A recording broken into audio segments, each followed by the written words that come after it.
Picture a dispatcher routing work across a massive, bustling city. Their entire job relies on matching the specific needs of a task to the right person or vehicle.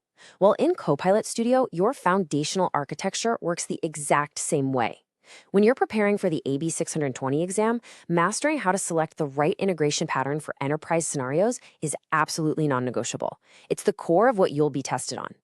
Okay, let's look at our roadmap. We're covering 5 key areas today: agent integration patterns, tools for taking action, sources for finding knowledge, a real-world Woodgrove Bank case study, and finally, governance and exam pitfalls. Section 1. Agent integration patterns. Let's define the foundational roles an agent can play.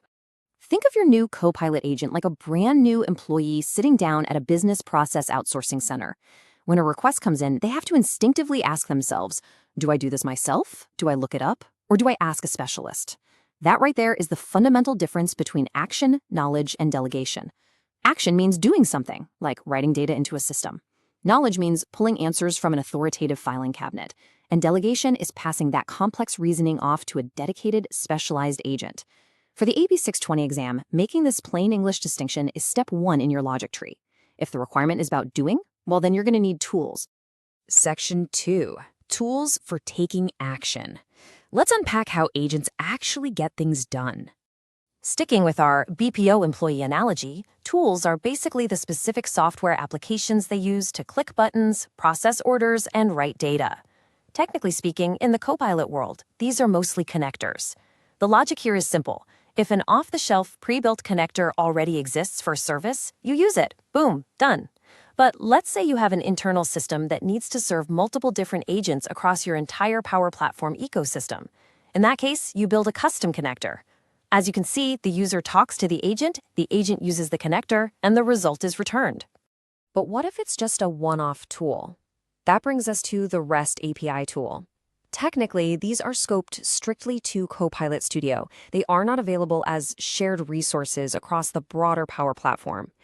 For the exam, recognize that if you have a single, isolated integration requirement where the heavy lifting of packaging a full custom connector just isn't justified, the REST API tool is your perfect architectural choice.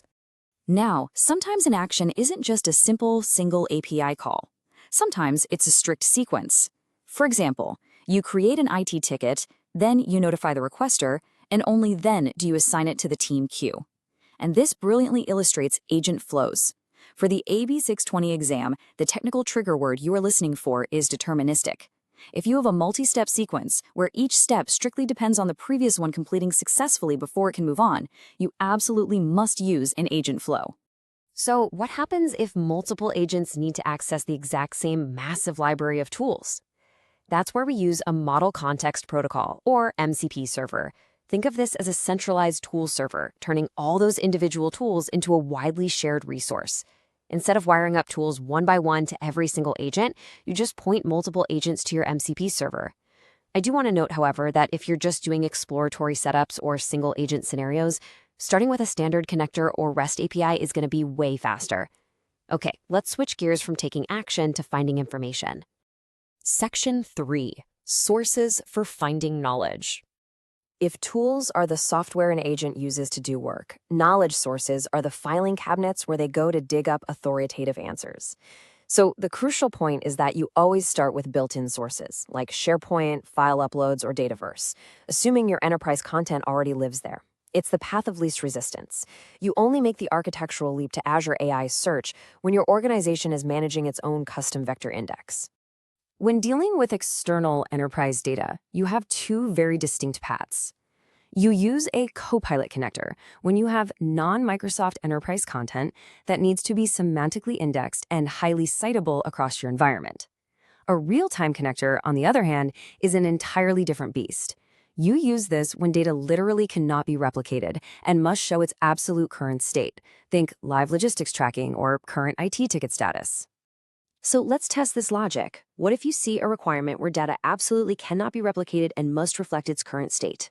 In a testing environment, if you see the phrases freshness critical or data must not be replicated, your immediate lightning-fast reflex should be real-time connector. Let's apply all this architectural logic to a real-world scenario. Section 4. The Woodgrove Bank case study. Let's see how an actual architecture team mapped their business requirements to these integration patterns. Now, what's really interesting about this matrix is how every single choice Woodgrove made follows directly from the requirement. There's no guessing. For their bank IT knowledge base, the data was non-Microsoft, but needed indexing and citability, so they chose a Copilot connector. For live IT ticket status, the data was freshness critical and couldn't be replicated, pushing them straight to a real-time connector. When it came to an action, like submitting a service request, a pre-built system already existed, so they simply selected a pre-built connector tool. And for complex escalations requiring specialized HR and compliance reasoning, they delegated that to an already published HR agent. It's a perfect architectural logic tree. But there is one major pitfall you have to watch out for. Section 5. Governance and Exam Pitfalls. Let's talk about real-world constraints.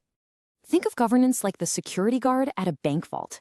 You might have the key to open a specific deposit box, but the guard makes the final call on whether you're even allowed inside the vault to begin with. This is a massive reality check. The logical reasoning we just mapped out is only a design recommendation.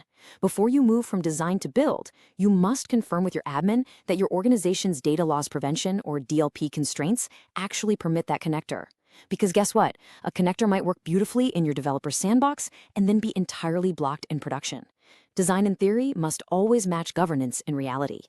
So I'll leave you with this. If your first choice integration pattern gets eliminated by a strict DLP policy, how will you redesign your agent's logic?